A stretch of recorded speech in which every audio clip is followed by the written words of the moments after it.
Okay, this is Amazing Toying. Welcome to Unit 2 of this series in real estate uh, learning, right? Video series, I will call it. So, as I stated earlier in the first unit, I want you to imagine you're in the classroom. Because when you're in the classroom, I think you tend to learn better, okay? As opposed to you sit in front of a computer and you're watching some, um,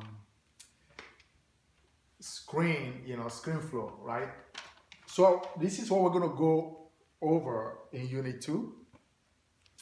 And these models, we have 7 models: investor psychology, locating properties, property analysis, researching properties, understanding demand, recognizing over-leveraged properties, and introduction to rehabs, right? So I'm going to, talk for a few minutes, describe each one, right? And as I describe them, I just want you to imagine yourself inside it, right? Because real estate really is about practice, okay? It's not about reading something and then hoping it's going to happen. You have to actually go in and do it, okay? And make mistakes and fall and then get up and try again. That's what I do all day, most of the time. I happen to be a full-time investor. I buy and flip properties full-time. Some of you watching this, you may not want to do this full-time. You might have your other job. But let me tell you this. Whether you're doing it part-time or full-time, the psychology, is essentially the same. So right now we're going to discuss the psychology of Unit 1. And so once I discuss that, then we'll go to the next one, right? So you could do this part-time. I mean, it's as simple as that. You could, let's say you work 5 days a week, and you got all day Saturday. That's 8 hours on Saturday. You got 8 hours on Sunday if you really want to do it. But you could work 4 hours on Saturday, 4 hours on Sunday, and maybe a couple of hours in the evening when you get home. So you could spend 20 hours outside of your job doing this, and you make a lot of money. So we're going to start with this investor psychology, right?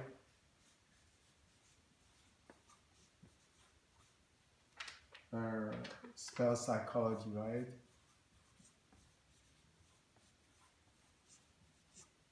So, so what's investor psychology? I mean, there's really not much to define here, okay?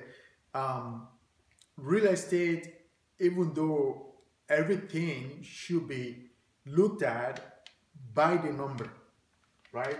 So when I say, it's all about numbers, right?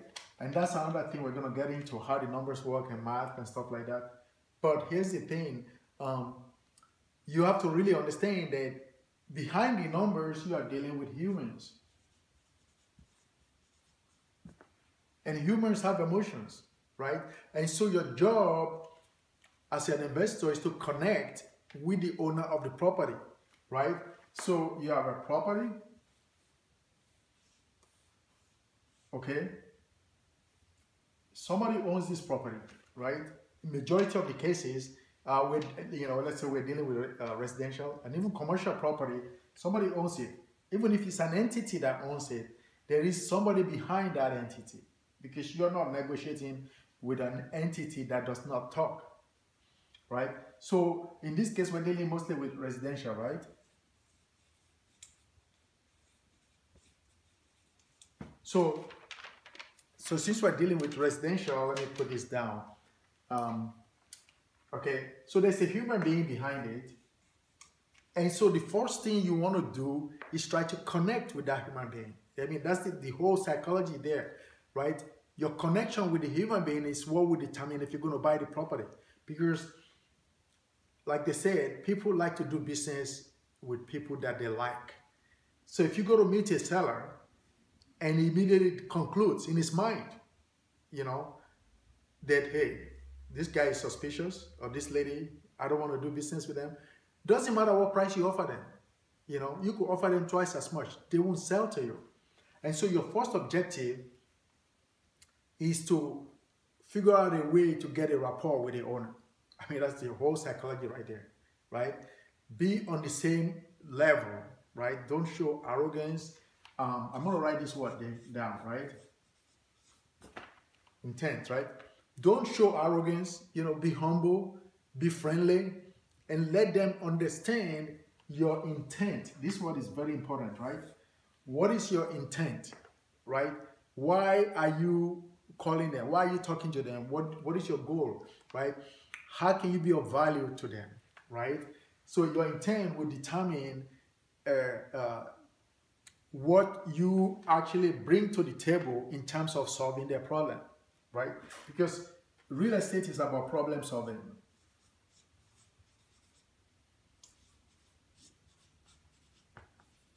Okay, everybody that has a property for sale do have a problem, right? Because if they don't have a problem, they won't be selling the property. You might be thinking, what kind of problem? Well, if I own a house right now and I decide to sell it, well, I'm selling it for some reason, either to take my money out. Sometimes people are getting divorced, right? Somebody may have passed away. There might be some kind of disease. They saw the 4 Ds or the 3 Ds. I think death, I think divorce. I think there's another one, some kind of disease or something, or disability, right? All of these motivating factors, prompt people to want to sell their home. And so your job is to come in and try to get to the level to where they can perceive you as the one that will solve their problem, right? For example, the last property that I bought, I have the picture here somewhere. Let me find the picture. Oh, right here. I can't find the other picture, but here's the property right here, right? And so the first thing I did was to make friends with the owner, right? To where there were 3 or 4 people bidding on the property, right? Or trying to buy the property. My job was to make the owner like me to where she selected me, right? And the fact that she was able to select me gives me the opportunity to make close to $100,000 on this property. Now, she could have selected anybody because the price that I offered, eventually, $220, could have been offered by anybody else. Or maybe it was even offered by some of the people that she was talking to. But she decided to go with me, right? And that's really the essence of the psychology right there. You want to show that, you're humble, you're there to help, you're not there to steal their property, you're not one of those shysters who want to take advantage of them.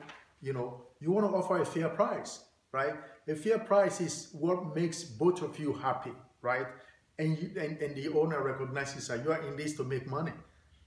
And they do recognize that. And you let them know, look, this is what I do for a living. I'm in business to make money. If I can resolve your problem, pay you a fair market value, right? And I can make a little buck in it, will that make you happy?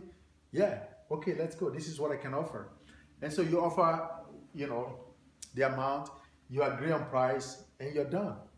That's in essence the psychology of it, right? I'm sure you have questions about it. So just write your questions down, send them to me, amazingtwainy.com/pickmybrain, or just, write it down, upload it, okay? So that's this investor psychology right there. And now, so we're going to go to the next one, which is locating properties.